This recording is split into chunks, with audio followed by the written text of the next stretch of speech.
But we talked about Halliburton and Buddy Hield, I think for like 2 straight weeks, and it's interesting because the game was last week, I know, but there's just some interesting comments to point to, I think. And I want to start this off by making maybe not a controversial statement, but one that would be disagreed with, I think. And I totally understand why. But from my perspective, I kind of respect Buddy Hield a little bit more. Why? Kind of, to put it concisely, I think Buddy Hield is who he is. Halliburton is a young guy, and I think he kind of avoids being honest with himself. At least right now. I think that'll change. But, he's still really a young guy. He's a young man. But, I think one of the things that Haliburton was talking about was like kind of the common theme, both pre-game and post-game in Sacramento, was that like he kind of pointed to the fact he's just like, well, yeah, it's like the media who takes what I say out of context and stuff like that.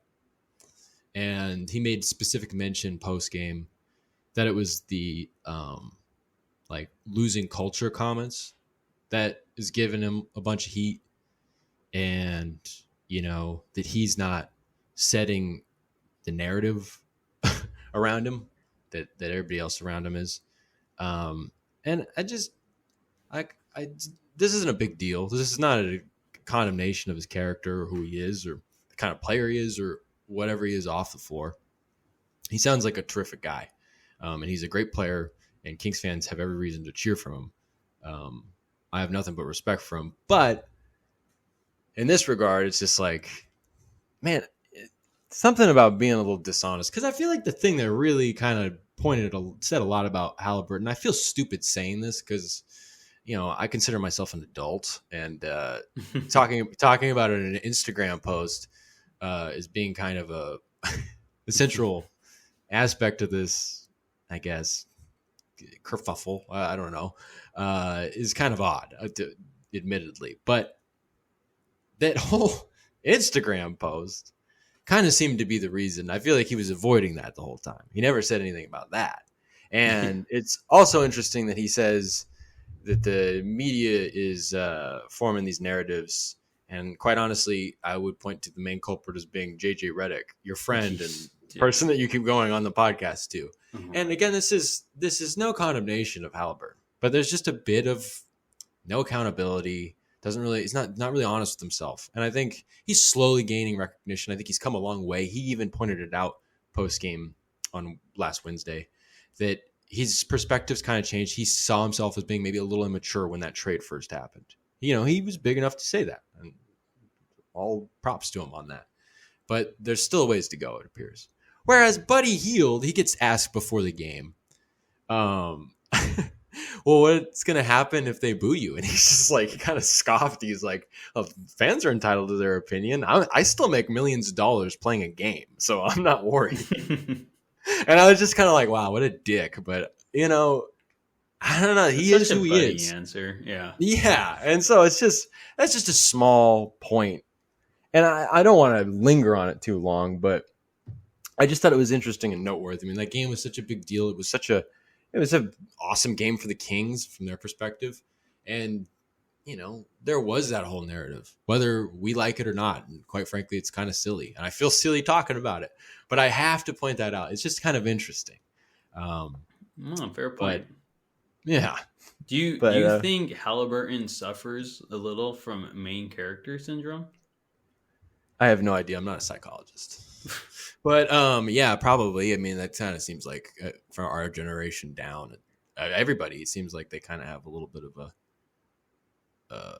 kind of a stuck in the mirror vibe, Yeah, he kind of gives that off, right? But yeah, and I think that's being young. Everybody kind of like, I know, maybe not everybody, because I know a lot of immature people that are older than me, but I know a lot of people that are around my age or older than me too, and I would like to say for even myself, like, kind of grow up. You move on from that a little bit. And how old is Haliburton? He's like really young.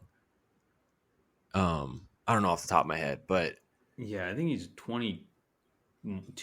I think he's 22, 22, 3. Because I think we got him when he was 21, so he's probably 23 now. Super young. It's like, yes, man. So it's just like, again, it's no condemnation of him. It's just interesting, and it's like I said, he's just got a ways to go. And compared to Buddy, it just seems like you can tell who the more real one is. Yeah, I mean that's fair. I guess Buddy's a little older, but I totally get where you're coming from. But he's kind of like whatever, you know. He doesn't hold it. He doesn't feel like he was personally attacked by being traded. And you know, Buddy was probably happy on top of everything. Yeah, he didn't want to be in Sacramento. No. So I mean, I totally hear where you're coming from. I don't know. I try not to think about those guys too much anymore. I was kind of surprised how much Buddy got booed. Yeah, the game, because I said in the podcast last week, I'm like, yeah, like I think he'll get booed maybe a little, like when he's announced, but not during the game. But he was kind of getting that Bagley treatment a little. I mean, just about. I can see why. I can see why for sure, but I was definitely still surprised that he definitely got it that much. But whatever, like you said, fans are entitled to what they want to do. He still makes millions of dollars playing the game.